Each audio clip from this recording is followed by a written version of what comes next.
Велика Британија, Шпанија, Канада и Нов Зеланд се меѓу земјите сојузнички на Соединетите Американски држави во НАТО, кои се против испораката на касетна муниција за Украина. Тие изразуваат загриженост по одлуката на администрацијата на претседателот Џо Бајден за таквиот вид на оружје да биде дел од новиот пакет на воена помош за Киев во вредност од 800 милиони евра.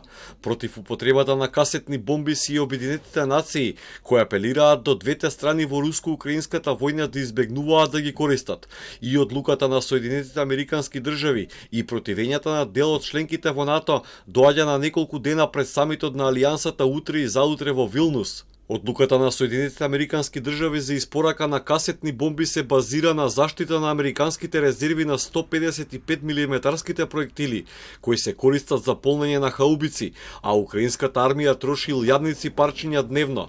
Но и Украина да добие ефективно оружје со кое ќе може да погоди повеќе цели штом биде истрелано.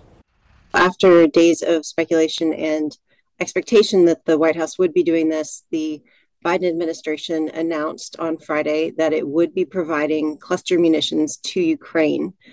Cluster munition is a controversial weapon that more than 120 countries have agreed to ban because the munition itself, once it lands on the ground, releases little bomblets that some of them don't explode and can kill or maim children or adults, farmers, civilians, years after a conflict is ended.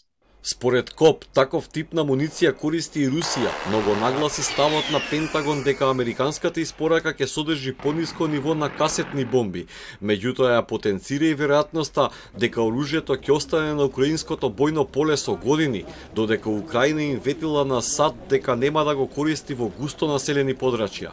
Соединетите Американски држави во петокот потврдија дека ќе испратат илјадници парчиња од контроверзното оружје за Украина, одлука која претседателот Бајден ја нарече многу тешка.